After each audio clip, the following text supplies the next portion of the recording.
là est le premier siège. Voilà. Ça veut dire que donc le 9 Av, Tisha B'Av, il y a eu la destruction malheureusement du Beth Amikdash. À Tisha B'Av, moment très douloureux. Avant ça, donc le 10, 3 semaines avant, enfin, pas de la même année quoi, 2 ans avant, 2 ans et demi avant, le 17 Tammuz, il y a eu la première brèche de Yerushalayim. Et avant ça, il y a eu le 10 Tevet, le premier siège de Yerushalayim. Donc nous sommes au temps du premier Beth Amikdash, d'accord? Premier siège de Yerushalayim. Alors, le Mishnah Berurah, il ramène le Rambam. Vous avez toutes les feuilles là? Ouais. Prenez les feuilles 2 minutes. Donc, c'est un Rambam. Si c'est un Rambam, mes amis, c'est de la halakha. C'est pas du moussard, David Selam. C'est pas genre moussard ambiance, si on peut, c'est bien et tout. C'est de la halakha. C'est le Rambam, c'est ce qu'il faut faire. Ouais, le Rambam, c'est pas un sefer de moussard. Le Rambam, c'est un sefer d'halakha. Et le Mishnah Berurah, qui est aussi un sefer d'halakha, il ramène ce Rambam. On va faire le Rambam 2 sur ensemble. Vous avez le Rambam ici? Nous sommes dans une chot ta'aniot. Donc il y a de la chot ta'aniot dans le Perek Hamishi. Vous l'avez Seif Aleph. Yeshem Yamim. Donc il y a un nombre de jours. Shekol Israël mit'anim bahem. Que tout le clan Israël jeûne. Mipeneat Sarot Yiru bahem. À cause des malheurs. Mipeneat Sarot. À cause des malheurs qu'il y a eu à ce moment-là. Tout le clan Israël jeûne. Ok, David Selam? Non, Selam, non? Ah, c'est Selam. Je m'embrouille. Selam. Ici, avec toi. David s'élève, d'accord. Tu as la feuille, David, ou pas? C'est le Rambam chez le Ta'aniot. C'est de la halakha. Mishnah Berurah, il ramène ça. Yeshem Shem Yamim, Shekol Israël mit'anim bahem, mipnei tzarot sheyiru bahem. Donc il y a un nombre de jours où tout le clan Israël doit faire Ta'anit à cause des malheurs qu'il y a à ce moment-là. Tzarot sheyiru bahem. Kedei le'orer halevavot. C'est ça le écart du Rambam. Donc le Rambam nous dévoile ici un grand yesod. C'est quoi le but du Ta'anit? C'est quoi le but de Ta'anit?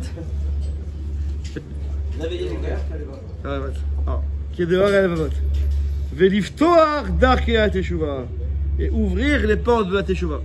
Alors, on se demande souvent quand est-ce que va s'ouvrir les portes de la Teshuvah? Pas aujourd'hui, demain, après-demain, après, la prochaine fois. Robert Rambam, voilà, si tu veux une porte, un moment, mais Sougal propice à ouvrir la porte de la Teshuvah, c'est au moment du Ta'anit. C'est pour ça que les Chachamim nous ont dit de gêner le Ta'anit. Qui dit l'horaire à l'evavot, et l'histoire d'Arkia Teshuvah. Je termine. Donc on se rappellera que par cela de nos mauvaises actions. Ou Maaseh Avotenu, et l'action de nos pères. Shaya ke Maasenu. Ata, qui sont comme maintenant nos actions. Prenez ce qu'il dit le Rambam. On se rappelle de nos mauvaises actions à nous, qui sont en fait comme les mauvaises actions de nos pères, à l'époque. At shigaram lahem velanu. Chaque ça a entraîné à nous et à eux, otan atzarot, ces mêmes malheurs. Le Rambam ici est en train de nous dire que si on fait les mêmes erreurs que nos pères faisaient à l'époque, alors il n'y a pas de raison que Hachem, en 2 mots, ouais, je traduis ce qu'il dit, il n'y a pas de raison qu'Hachem reconstruise le Beth Amikdash. Si il y a eu des malheurs, on a perdu le Beth Amikdash. Donc là, notamment, on est au début, le siège de Yerushalayim, le 10 Tevet, qui va amener au Khorban à Beth Amikdash. Il y a eu des erreurs à cause de ça. Et nous, on fait les mêmes erreurs. Alors, Hachem, il va pas reconstruire le Beth Amikdash. Vous me suivez là-bas? Alors, justement. Alors, le Khatam Sofer, il ramène le Yerushalmi, le Talmud Yerushalmi. Ouais. Là-bas, il dit que c'est connu. Kol d'or, toute génération où le Beth Amikdash n'a pas été construit, ou bien, c'est comme si il avait été construit et détruit à cette génération. Ça veut dire que c'est pour avoir le Beth Amikdash, c'est pas qu'il faut, on n'a pas besoin de faire quelque chose de spécial, plus, mais il faut enlever les erreurs qu'il y avait. Et si on n'enlève pas les erreurs qu'il y avait, donc chaque d'or, il y a les mêmes erreurs qui sont là, et ben c'est comme si il était là et qu'il avait été détruit. C'est ce qu'il dit. Pourquoi tu se rapproches de la Géoula? pourquoi on n'essaye pas de proclamer au contraire, transformer ces jours de jeûne en jours de sipra. On y va, on le veut, Pourquoi t'as pas le contraire? C'est une vraie question, on ne l'avait pas. Parce que si tu dis que toute génération reproduit les mêmes erreurs, on voit bien que ça n'a pas marché pendant 2500 ans. Donc ça n'a pas marché, on change de système.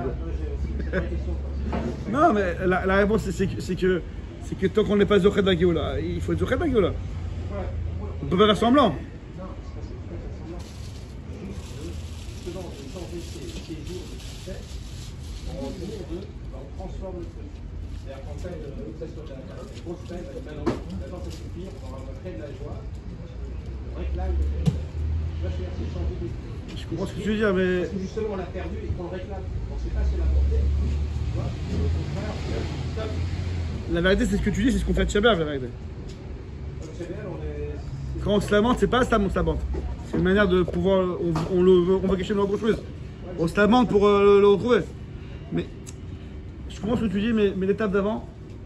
Ce que tu dis là, il faut d'abord faire Tchouva. C'était 2500 ans qu'on fait cette problème. Tous les ans, ça recommence. Ouais, mais tant qu'on n'a pas fait Tchouva, on n'a pas fait Tchouva. Tant qu'on n'a pas fait Tchouva. Tant que le problème est là. Tant que la maladie est là, on peut pas. Bien sûr. C'est ce qu'on fait dans toutes les tilotes. Tishka Yerushalayim, Tivne. Allez, Chabad là-bas.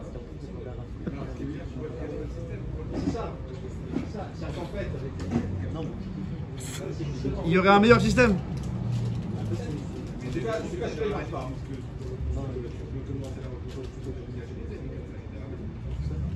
Que quoi? Qu'il faut déjà reconstruire le Zagdash quoi?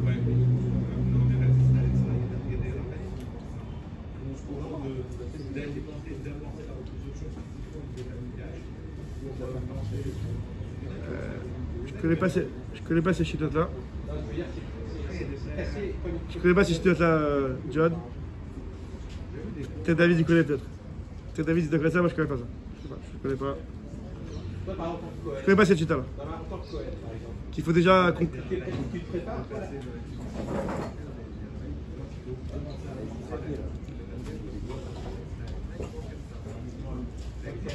Toi en tant que Cohen, tu commences à te préparer. Et quoi, il commence déjà à construire? Non, il commence déjà à construire? Je sais pas, je connais pas. Bon, peut-être. Ah, Daniel! Ah, où, Jean? Ça va embêter dans 2 jours là, les jeunes. Ouais, John.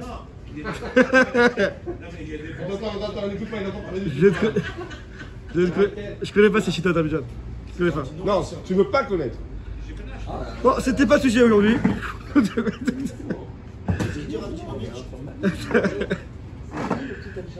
En tout cas, Jérôme, pour avancer, la béton, non.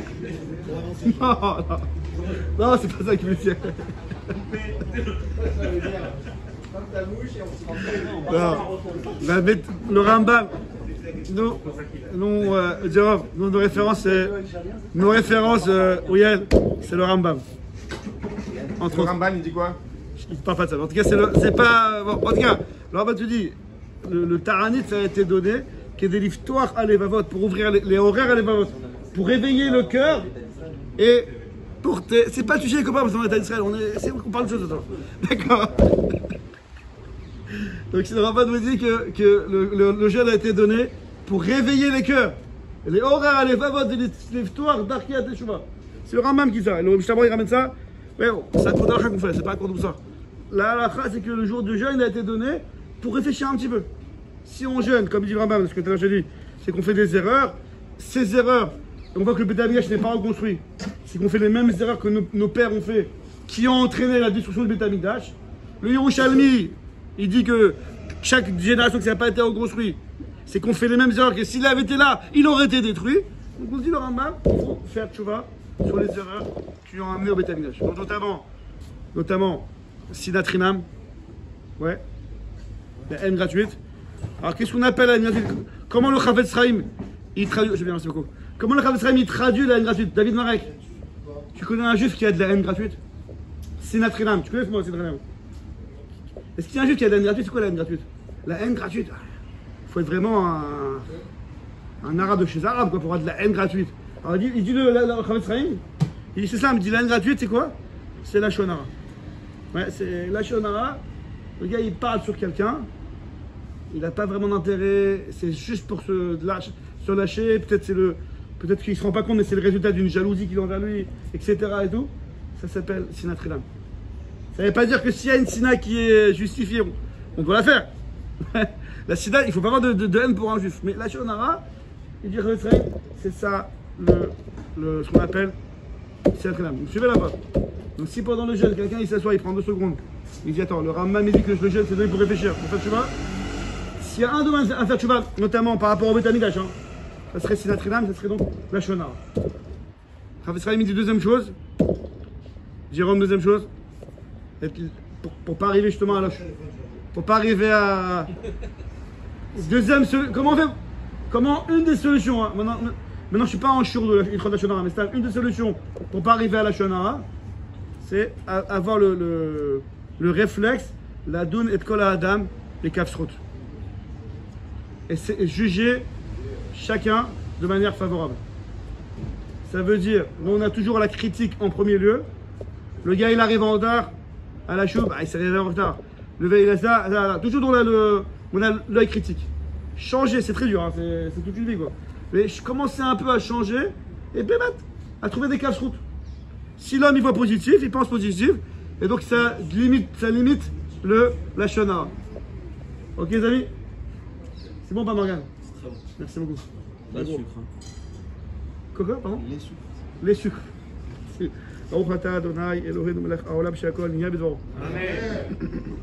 C'est pas le sujet maintenant, mais je profite parce que déjà on parle de casse-route. Casse-route. Alors, les amis, à quelle personne on doit en premier lieu trouver un casse-route? Oh! Voilà, à son conjoint. Il a déjà écouté le cours. Il connaît. On répète toujours la même chose, il connaît. Donc, si un gars il veut travailler à Sarah Betevet, les horaires à l'évêque de l'histoire d'Arkia Tchouva, notamment, je vous dis, la shonara, il y a de quoi faire sur la shonara, c'est bon. On a tous des dossiers sur la shonara. Donc, il faut travailler sur la shonara. Donc, voie positive, donc kafsrout. Et donc, voilà, ça mon premier, ce serait le top. Ok, les amis? Donc, encore une fois, c'est Nalakha qui a rapporté dans le Mishnah Berurah. C'est pas du moussard. C'est pas genre, allez, c'est bien. Mishnah Berurah, il te dit. Je ne sais pas, Mishnah Berurah ici, mince. Mais Mishnah Berurah, il ramène que. C'est un Chelek Vav, non. Personne n'a un Chelek Vav, Mishnah Berurah. Bon, je vous dis à l'oral. Non. Attends, regarde. Ah non, j'ai pas. Je vous dis. Alors, je vous dis à l'oral, Mishnah Berurah, il dit. Je vous dis les mots de Mishnah Berurah. C'est pas moi qui invente, c'est pas. Je cherche pas à faire le marmire. Je vous dis ce que Mishnah Berurah, il dit.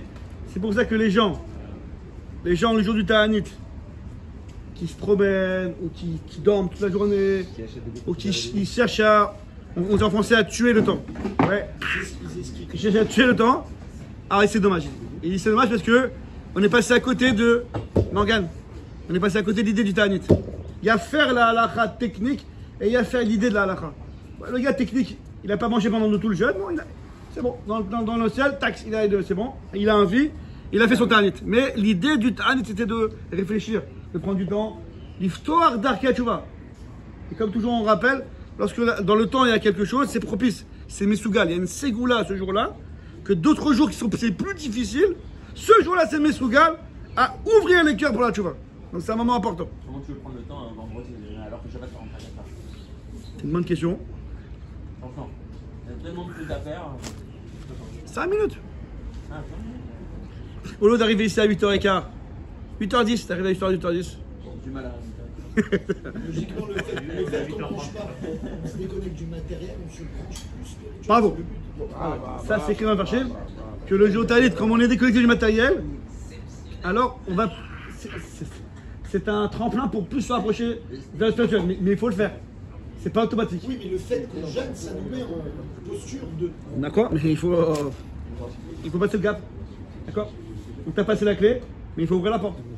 Ok les amis? Ça c'est une première halakha du Rambam. Le Khatam Sofer.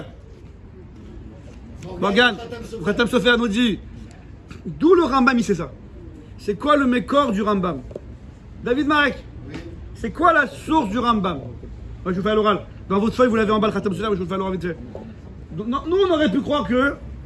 Sinon, on t'avait demandé à Morgane, on t'avait demandé pourquoi tu jeûnes à Sarah Betevet. Qu'est-ce que t'aurais répondu? Souvenir, pour se rappeler du malheur. Le Rambam dit, c'est pas un souvenir. C'est une manière active de faire tchouva. Ouais, le jeûne, c'est pour faire tchouva. Le Khatam Sofer dit, c'est quoi le mécor du Rambam? Alors le Khatam Sofer dit un grand histoire, c'est important ça. John, excusez-moi de vous couper, parce que c'est important. Il dit le Rambam, quand les Chachamim, ils font une takana, les Chachamim, quand ils font une takana en général, c'est pas avec des passages, mais en général, quand les Chachamim font une takana, ils se réfèrent sur la Torah. C'est-à-dire que si dans la Torah on a vu ce système, on va faire la même chose les Chachamim. C'est rare quand les Chachamim ils font une takana inventée. Khadesham, c'est jamais inventé, c'est toujours pour un but constructif, mais qui n'est pas dans la Torah. Nous dit le Khatam Sofer, c'est quoi le seul jeûne qu'on voit dans la Torah? Un jeûne de la Torah, c'est lequel jeûne, Daniel? Yom Kippour. Donc le seul jeûne qui est écrit dans la Torah Morgane, c'est Kippour. Et c'est quoi le but du jeûne de Yom Kippour? C'est quoi le but là-bas? Qui bayom azé, l'ifna Hashem titaru. De se purifier devant Hashem, ça veut dire de faire tchouva. Donc le but de Yom Kippour, le jeûne a été donné pour faire tchouva. On dit le Khatam Sofer. Donc si les Chachamim ils ont été métaken des jeunes, comment on dit en français, ils se calquent sur la Torah, c'est aussi pour faire tchouva. C'est pas un souvenir de malheur, etc. C'est ça le mécor du Rambam. Ok les amis, c'est clair ça? David, c'est bon? Qu'est-ce que tu veux dire? J'ai tout fait pour passer à côté de Jérôme, vas-y.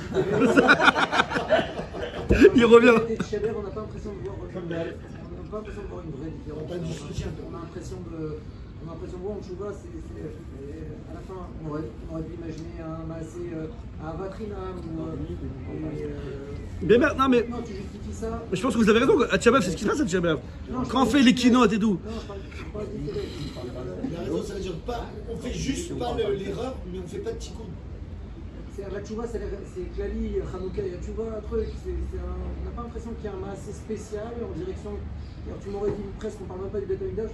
Ouais, bon, pourquoi pas faire tchouva, mais c'est. Je comprends, mais c'est. D'aller chercher un mécor dans le Kippour, j'ai un peu de mal. Les Chachamim ils ont été métaken un jeune, dit Stevet. Non, la question c'est pourquoi le dit Stevet? Oui. En 2 secondes. À cause du siège. Le siège, c'est le plus important, c'est là où tout a commencé. Enfin, ça, je vais arriver à ça. La faille. C'est l'impulsion. Non, c'est pas la faille, c'est le siège. Alors, je vous ramène ce que je vous dis, c'est le Khatam Sofer. Hein. Vous l'avez pas dans les feuilles, c'est un autre Khatam Sofer. C'est dans 2 endroits différents. Le Khatam Sofer, il dit ce que Nouriel dit. Rabbi Nouriel Khazak. Alors, le Khatam Sofer, je vous fais vite fait là, parce que je comptais passer au Lachot de Ta'adit. Je fais vite fait ce que dit Khatam Sofer. Il dit, c'est écrit dans la Lacha, je sais pas si c'est connu, hein, que si Asara Betevet serait tombé Shabbat, on l'aurait fait. Vous connaissez ça Lacha ou pas? C'est le début de la fin. Si, c'est la statue du Abu Draham. Le Abu Draham, il pense que si Asara Betevet serait tombé Shabbat, c'est comme Kippour, qui est le seul jeune qui repousse Shabbat. Incroyable, non? C'est le deuxième seul qui. Voilà. Mais les Farshim, ils disent que dans le calendrier, on s'arrange toujours pour qu'il tombe pas Shabbat. Parce que s'il tombait Shabbat, on aurait été embêté. Donc, Kippour, on peut pas. Ça tombe Shabbat, on peut rien faire. Mais à Asara Betevet, en tout cas, dans le calendrier, on peut s'arranger que pour Asara Betevet ne tombe pas Shabbat. Dans les. C'est Hillel qui a fait le calcul. Ouais, mais donc. Non. Tu n'es pas de quiproquo. Quand je dis. Qui n'est pas de quiproquo, David Marek. Comment on peut s'arranger? Quand je dis on peut s'arranger, c'est pas nous. On parle des Chachamim de l'époque, lorsqu'ils ont fait le calendrier par rapport à la lune. Non, les Chachamim de l'époque, par rapport à la lune, etc., ils s'arrangeaient pour que Rosh Chodesh, 1 jour ou 2 jours et tout, ça tombe Shabbat. C'est pas genre on peut s'arranger à la biab quoi. Non. C'est-à-dire les Chachamim s'arrangent quoi pour que ça tombe pas. Ouais, il faut que ça tombe Shabbat. Parce que si tombait Shabbat, on aurait embêté parce que d'après les Shitot, ça repousse Shabbat. Mais c'est le seul qui, justement, d'après les Shitot, on ne peut pas le décaler. S'il tombe Shabbat d'après les Shitot, le Abu Draham, d'après des avis, eh ben tu dois jeûner Shabbat. C'est quoi l'idée? Qu'est-ce que je te dis maintenant? C'est clair, attends, Morgane, c'est bon ou pas? Regarde, t'es avec moi là-bas. Je suis là, je suis là. Il est en train de théorie. Oui, à la Boudaram, c'est marocain. Ah, de quoi Rab Davidovic? Il connaît Davidovic, Abou Draham. Oui, il ne connaît pas Abu Dharam, il Ouais, connaît. d'accord, d'accord. Allez, David, je continue. Par contre, à sa tête, c'est le seul qui tombe vendredi. Vous avez remarqué ça ou pas? On peut pas repousser. On peut pas repousser les sens. D'accord. Bon, en tout cas, pourquoi c'est le seul jeune qui n'est pas repoussable Shabbat? Vous me suivez là-bas? C'est une question à Tsouma. C'est un démarrage. Alors, le Khatam Sofer, il explique comme ça. Écoutez, c'est très important ce que je dis, ça donne tout le ton à Sarah Betevet. Il dit que lorsque l'année, écoutez bien, l'année où le Beth Amikdash a été détruit, regarde 2 secondes, l'année où le Beth Amikdash a été détruit le 9 Av, c'était juste la conséquence du Psak Din, du jugement céleste qui a été fait à Sarah Betevet. À Sarah Betevet, Hachem, Kaviachol, a siégé les malades avec son Betin et a décrété que cette année en question, il y aurait le Shabbat, la destruction du Beth Amikdash. C'est le jugement du ciel, nous dit chaque année, est-ce que cette année il y aura ou pas Beth Amikdash? Est-ce que cette année il y aura un 9 Av ou il n'y aura pas un 9 Av? Ça se décide à Sarah Betevet. Pourquoi? Parce qu'il dit que tout se décide selon le début.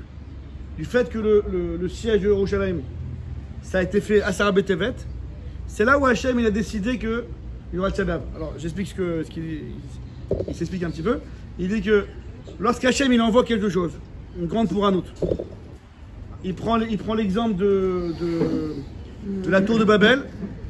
C'est écrit Vayered Hachem l'irot et Adam et Migdal. Hachem est descendu pour voir la tour de Babel. C'est écrit au sujet après dans la parashat Vayera, au sujet avant qu'Hachem détruise Sodome et Gomorrhe, Sodome et Amora. Vayered Hachem, Hachem est descendu et après il a détruit Sodome et Amora. Vous dites le Khatam Sofer, lorsque la Torah dit Vayered Hachem, Hachem il descend et après il fait un Psak Din, c'est qu'il descend, il donne aux hommes la possibilité de faire tchouva. Vayered Hachem dans le sens où il se rapproche de nous. Et si malgré tout les hommes ils font pas tchouva, et si malgré tout ils prennent pas l'occasion, ils font pas tchouva, alors là Hachem il envoie la pouranout, il envoie la punition. Vous me suivez là-bas? Il ramène que des Mfarshim qui disent qu'à l'époque de Sodome et Gomorre, avant qu'Hachem il détruise Sodome et Gomorre, il leur a envoyé plein de simanim. Je sais pas sur mes corps. Il ramène Hachem, il a envoyé des volcans, des trucs complètement qui sortent de la nature. Des trucs qui étaient très très bizarres et ils ne se sont pas réveillés. Ils sont restés dans l'erreur. Là, Hachem il a envoyé la destruction de Sodome et Gomorre. Pareil dans la tour de Babel. Là-bas c'est écrit dans le Midrash que chaque homme qui montait dans la tour il tombait. Il y avait des trucs très bizarres. Et les hommes n'ont pas pris ça comme un réveil. Ils ont dit ah c'est pas grave, c'est normal. Et après Hachem il a envoyé la pouranout. Donc il dit pareil. Lorsqu'il y a eu le siège au Yel, lorsqu'il y a eu le siège de Yerushalayim, comme c'était le début du Ta'alir de Hachem, il dit Hachem à ce moment-là il a envoyé des simanim pour réveiller les bénis Israël. Malgré tout ils ne sont pas réveillés. C'est ça qui a entraîné la destruction du Beth Amikdash. Donc en 2 mots il te dit que chaque année à Sarah Betevet, c'est là où ça va se jouer. Est-ce qu'il y aura le Beth Amikdash ou pas le Beth Amikdash? On dit même qu'Hachem à chaque fois il envoie trois signes. Le premier il est visible, c'est-à-dire tu peux t'en tirer intact encore.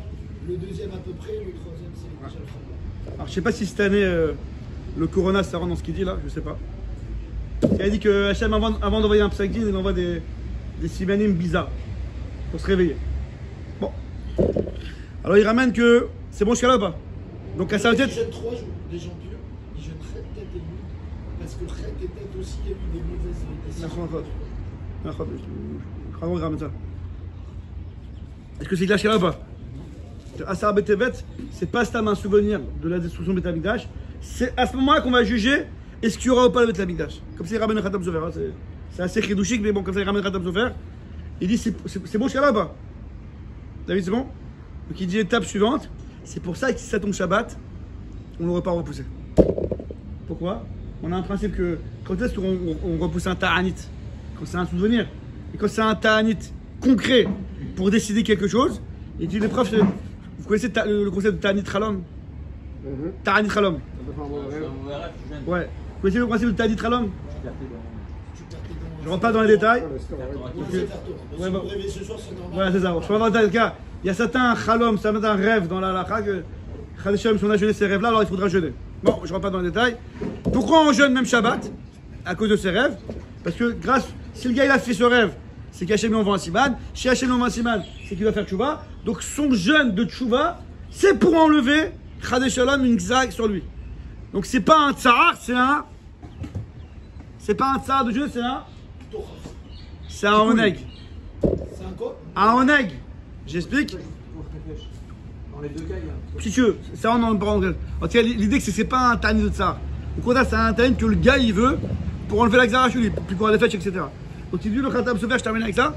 Il dit que ce sujet, il dit que c'est pour ça que le 10 Tevet, s'il tomberait Shabbat, il y a une xara maintenant. Est-ce qu'il n'y aura pas le Beth Amikdash? Cette année, ça va se juger maintenant, est-ce qu'il n'y aura pas? Donc c'est comme Ta'anit Chalom. Donc on pourrait jeûner à Sarah Beth Tevet. Vous êtes clair au raisonnement ou pas? Vous voyez que c'est un jeûne assez important. Et comme le Rambam dit, Liftoach halevavot, les horaires halevavot, et liftoach d'Arkei HaTshuva. Ok, Auriel? Voilà. Maintenant, sans transition, je passe à la partie halakha.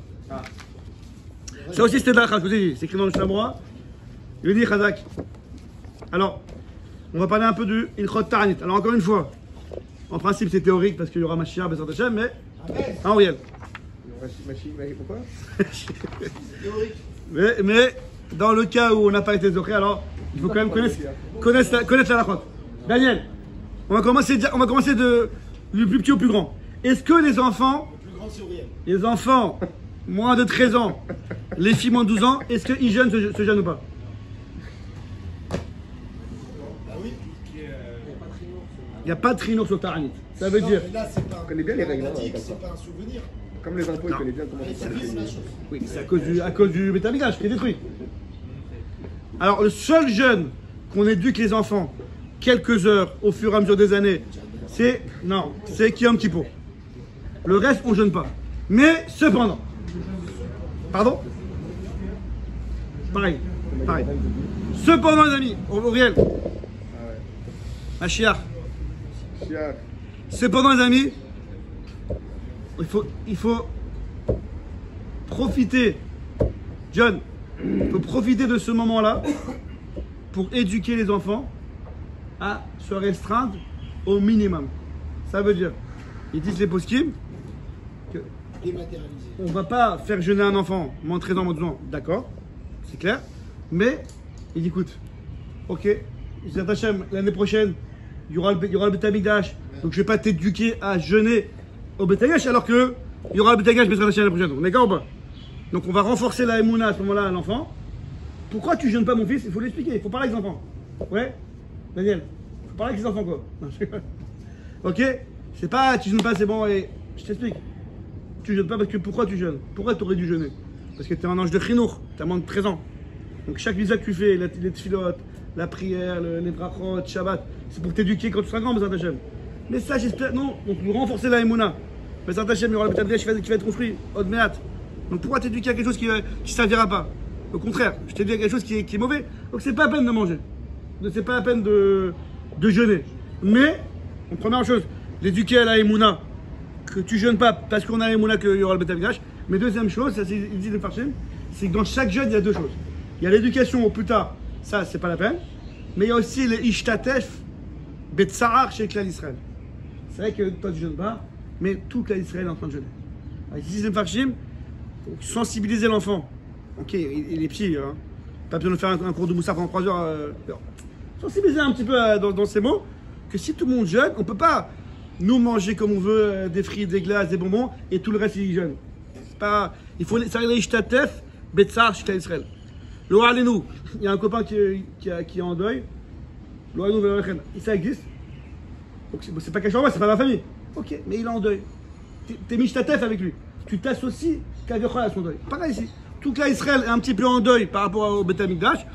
Techniquement, tant que t'es encore petit, tu jeûnes pas. Mais Tishtatef, Imka Israël. Comment t'es Mishtatef? Aujourd'hui, pas de bonbons. Aujourd'hui, pas de chocolat. Aujourd'hui, pas de glace. Ok? Pas d'excès. Bon. À la bête, c'est qu'il y a une époque où il n'y avait pas tout ça. C'était que Shabbat, on est d'accord? Les glaces et les bonbons, c'est que Shabbat. Il y a une époque. Il y a une époque. C'était la fête à la maison. Voilà. Alors, j'ai pas dit qu'il fallait revenir au chinour de l'époque, parce que c'est pas adapté. Mais au moins, quand c'est un jour de jeûne, profitez de ce moment pour voilà, un peu de chinour. Sache que je te rappelle que les glaces, les bonbons et chocolat, je te rappelle que c'est du caprice quand même. On est d'accord? Ouais, je parle aux gosses. Donc, ce caprice-là, tiche ta tête, une classe d'Israël. Prends ça pour la prochaine fois. Ok, les amis? Ça, c'est la première halakha que je voulais vous dire. Deuxième halakha, les femmes enceintes. Morgane, est jeune ou pas? 2 ans dans 2 ans après, ma vie. 2 ans suivants. Voilà, on va un peu recadrer. Une femme enceinte ne jeûne pas, c'est clair. Une femme enceinte, chacun 5 rapports. On dirait les femmes enceintes. Donc une femme enceinte, elle ne jeûne pas, c'est clair. Maintenant, généralement, pour ce qu'on appelle une femme enceinte, c'est après 3 mois. Suivez là-bas. Après 3 mois, c'est ça qu'on appelle une femme enceinte, généralement. Maintenant, après les 40 jours, qu'elle sait qu'elle est enceinte, alors ça dépend. Si elle se sent bien, elle peut jeûner. Si elle se sent pas, elle sent déjà un peu elle sent déjà un peu les maux de grossesse, elle ne jeûne pas, c'est clair. Vous me suivez ou pas? C'est bon, Morgane? Maintenant, la femme qui allait. Maintenant, après l'accouchement. Donc, ce qui est clair, c'est qu'une femme après un accouchement, ce qui est clair, c'est que dans les 30 jours après l'accouchement, ce qu'on appelle en termes de post-kim. Daniel, regarde. C'est ça. Non, ça des mots. Il place tous les mots. On n'est pas en show de Nida là. Les tours de couche. Pour l'instant, on est une femme qui a accouché. Dans les 30 jours qui suivent l'accouchement, on appelle en termes de post-kim une yoledette. La yoledette, c'est pas qu'elle ne jeûne pas. On a après 30 jours jusqu'à les 2 ans. Alors, je vous ai jamais raconté ça? Bravo, Badi Yosef et tout. Ah, écoutez bien. John, écoute ça, avant de partir.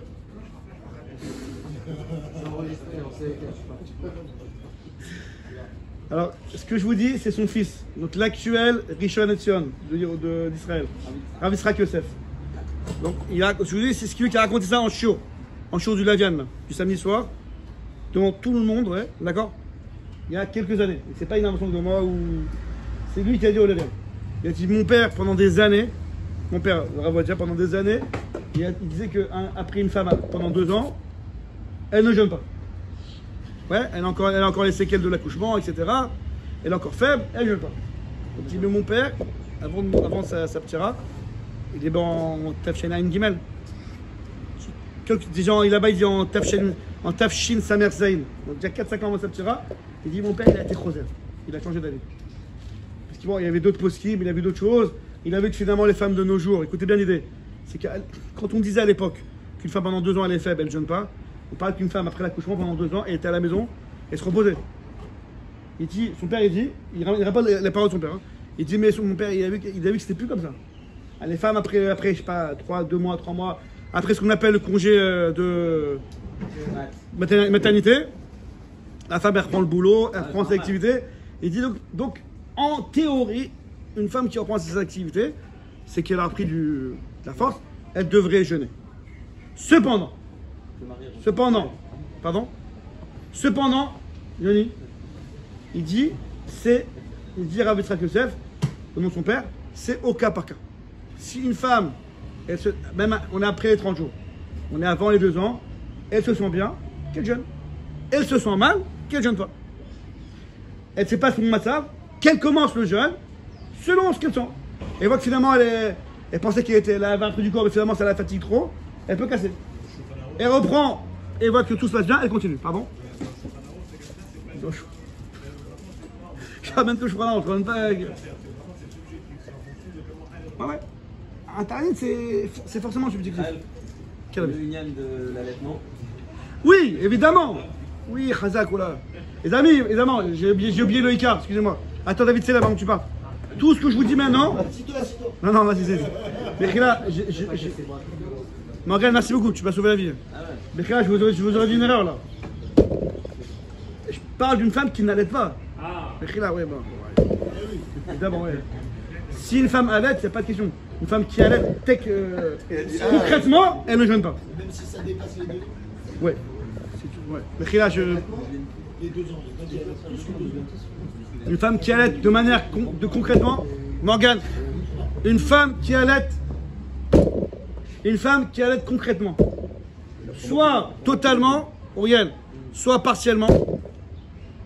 Donc en tout cas, une partie du repas de l'enfant, c'est le lait de sa mère, même partiellement, elle ne jeûne pas. Tout ce que je vous raconte avec Rav Rav Yitzhak, c'est une femme qui a arrêté d'allaiter, mais qui est encore dans les 2 ans. C'est ça le Ça sujet. veut dire qu'elle essaye même pas, même si elle se sent bien. Qui allait. Ouais. Elle jeûne comme ma femme enceinte. Direct, elle jeûne pas. C'est clair, on a fait ce sujet, je continue. Donc évidemment, les personnes âgées, etc., c'est selon le matzaf, quoi. Il y a pas, dans la il n'y a pas un âge précis. À 90 ans, 80 ans. Aussi dispensé. Corona, alors, voilà, j'ai posé la là. Corona, c'est vrai que Actif. Baron, que si le gars il a le corona et il sent malade, c'est sûr qu'il ne jeûne pas. Tout, ça c'est un principe dans une chod ta'anit. Tout malade, tout quelqu'un qui est malade, pas un malade plus grand les fèches, c'est un malade, il ne jeûne pas, c'est clair. Dans le corona, si le gars il a le corona mais il n'a pas eu de simanim, il n'a pas eu de tasminim du corona.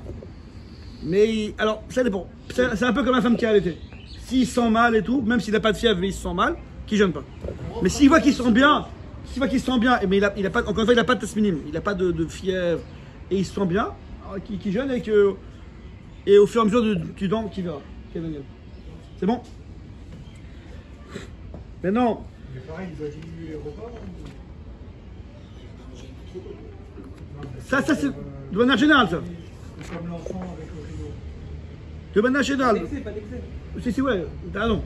De manière générale, une personne, que ce soit une femme enceinte ou n'importe qui ne jeûne pas, voilà, elle doit être mishtatef avec le Klal d'Israël de pas de caprice. D'accord? Maintenant, je vais passer à. Attends, excusez-moi. Je vais passer à jeudi soir. Donc, jeudi soir, jeudi soir, demain soir, on va dormir. Le gars, il veut se lever le matin avant l'heure du jeûne. J'ai pas dans moi le Loir. Bon, l'heure du jeûne, c'est environ vers. Quelle heure c'est? Bon, vous verrez. Quelle heure? 5h30? Avant, je crois, non? Après. C'est quoi le semaine qui fait genre? Bon, après. En tout cas, si quelqu'un veut manger avant l'heure du jeûne, le matin, vendredi matin, est-ce qu'il a le droit ou pas? Oui, s'il fait un tnaï avant de dormir. Faut faire un tnaï. 5h17. Avant de dormir, s'il fait un tnaï avant Bravo. de dormir. Khazak. Alors, il fait un tnaï. Il m'a dit Jérémy. Pardon? Alors, Jérémy nous l'a dit il y a 2 mois. Il y a 2 mois. Khazak. Alors, on va répéter. Donc, d'après les Sfaradim, après le Shulchan Aruch, il faut faire un tnaï avant de dormir et manger et boire. C'est quoi le tnaï? Je vais dormir maintenant, mais je ne prends pas sur moi le jeûne dès maintenant que je vais dormir. Je ne prendrai que demain à 5h17, à 5h20. Donc ça me laisse la possibilité de manger et boire avant le jeûne. Pourquoi? Ouais. D'après le Rama, les Ashkenazim, il faut juste faire un tnaï juste pour manger. Pour boire, c'est pas la peine. Ok, bon, moi généralement, on pourrait être tranquille, on fait comme je crois en haut, ouais. Saradim. Avant de dormir, voilà. Si demain je me lève avant l'heure, bah, je peux manger et boire. Pardon? À la sortie du jeu, c'est Shabbat. Exactement. Ça, c'est un autre sujet de nous. Ouais. Je comprends pas pourquoi il sert cette main. Je vais t'expliquer. Depuis quand écoutez bien, c'est important, Jérôme. Pourquoi le jeûne commence le matin? Depuis quand chez nous, les Juifs, la journée commence le matin? Officiellement, les Juifs, ça commence la veille. Donc officiellement, Morgane, le jeûne aurait dû commencer La veille. la veille. Auriel, t'es avec moi ou pas? Seulement les Khamim ils disent, comme c'est lourd en jeûne, on ne peut pas trop alourdir. Alors, juste Tisha B'Av, comme c'est Chameau, Tisha B'Av, on l'a laissé dans la logique normale de commencer la veille. Mais les autres, comme Kippour, mais les autres jeûnes, comme c'est les Chachamim, mais c'est compliqué de jeûner. C'est pas. On a mis le matin. Maintenant, ils disent dans la phrase, c'est écrit, c'est vrai, mais on aurait quand même, Kéilou, dans l'idée, ça aurait dû commencer la veille. Donc, si quelqu'un il va dormir, on peut croire que ça y est, dès qu'il va dormir, il prend sur lui le jeûne. Et s'il le prend sur le jeûne, ça marche. C'est pas qu'on a un autre jour, on est la veille du vrai jour. Donc si il va dormir sans rien dire, on peut dire que Bistam, de manière stam, il a pris le jeûne. C'est pour ça qu'il doit dire non, je prends pas le jeûne. C'est un tnaï contre la logique, si tu veux. Naïda, du coup, Oui. avant la soirée, aux mêmes horaires que Shabbat dans ces cas-là. Non, parce que nous on dit, très bien, très bonne question. Nous on dit cette zva qu'au moment où il va dormir. Oui, d'accord, Parce que ça, le gars il commence sa soirée, il mange, C'est qui va manger d'abord. voilà. Mais alors, je sais que je le fais, j'ai pas besoin de le dire. Tu vas te lever avant l'heure? On est obligé de le dire. Non, c'est pas évident que tu te... Non, mais non. C'est pas évident que tu te lèves avant l'heure demain matin. Si je me Donc lève- c'est quelque chose qu'il faut dire. C'est pas d'évidence. Si je me lève, c'est pour manger. Si je me lève pas, c'est que je ne lève pas. Mais peut-être tu l'as reçu le jeûne la veille. Si on mettait le réveil, on n'a pas besoin de formuler dans les mots. Ça s'appelle que tu... Mais bon, mais je te dis quand même, c'est mieux de dire dans les mots. La halakha, c'est vrai ce qu'il est David, ça marche, mais c'est mieux de dire dans les mots. Quelle est tu David? Tu veux dire quelque chose? Ok, attends. Khadak. Très bien. Les amis, vous êtes avec moi là-bas. Cette année, c'est bon, Yoni?